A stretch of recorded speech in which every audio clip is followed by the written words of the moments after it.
슈퍼스타이신 예수 그리스도를 닮고자 하나님 앞에 나아가는 행위들이 실질적으로 무엇이 있는가? 첫 번째 얘기한 것이 바로 예수 그리스도께서의 우리 가운데 보여주신 완전하고도 영원한 제사가 그 핏부림이 감사하여서 참 마음과 온전한 마음으로 나아가는 것이다. 두 번째는 내가 날마다 믿음을 선포하고 성경에서 선포되어진 그 말씀, 우리의 신앙 고백이 한 번도 흔들림이 없이, 전혀 흔들림 없이 믿고 나아가는 것, 붙잡는 것, 이것이 바로 하나님께 나아가는 것이다. 세 번째는 어떤 습관을 따라가는, 패하는 습관을 따라가는 것이 아니라 소망과 삶의 방향을 정확하게 주님께 두어서 서로 격려하면서 나아가는 모습, 이것이 바로 예수님을 믿고 예수님께 나아가는, 하나님께 나아가는 실질적인 모습이다 라고 말씀을 드렸습니다. 그리고 나서 오늘 25절 마지막에 읽으신 것처럼 우리에게 툭 던지는 말이 있는데, 더욱 그리하자, 더욱 그리하자. 이거는요, 앞서 말씀드린 시간이 지나면 지날수록 참 마음과 온전한 마음으로 하나님께 나아가는 것을 더욱더 그렇게 하자라는 거예요. 두 번째는 믿음의 소망을 믿고 믿음의 도리를 우리 가운데 고백하고 선포하는 이 성경의 말씀을 믿는 일들을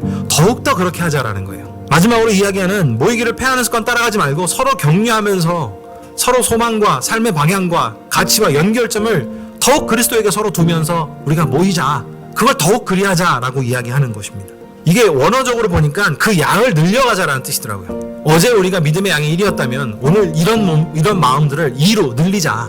시간이 지날수록 주님이 다시 오실 것을 믿기에 더욱더 우리가 점점 더 그리하자. 어제가 2였다면 오늘 3을 만들려고 노력하자. 내일은 4가 되고 그 다음날은 5가 되자. 더욱더 그리하자 라고 이야기를 하는 것입니다. 시간이 지날수록 우리의 신앙은 더더욱 그리해야 합니다. 그리고 시간이 지날수록 교회에 대한, 우리 모임에 대한 마음이 더더욱 그리해야 됩니다. 사랑하는 성도 여러분, 주님은요, 하나님과 같이 창조 때부터 계시면서 예수 그리스도는 한 번도 마음이 바뀌신 적이 없고 바뀌신 적이 없다라고 하는 것은 창조 이후에 예수님이 이 땅에 오셔서 십자가의 달리심을 통하여서 그 마음이 변치 않다라고 하는 걸 우리 가운데 보여주셨어요. 하나님의 언약은 창세기 때부터 이미 선포가 되었고, 그리고 예수님은 다시 오실 이 땅에 대한 소망을 더욱더 그리하고 계십니다. 예수님조차도 다시 오셔서 마지막 주님의 우편에 앉아 계시다가 산자와 죽은 자를 심판하러 오시는 그 순간을 더욱 갈망하시며 더욱 그 믿음의 양을, 소망을 늘려가시고 열망을 늘려가시는, 더더욱 그리하는 주님의 모습이 바로 우리가 믿고 있는 주님의 모습입니다.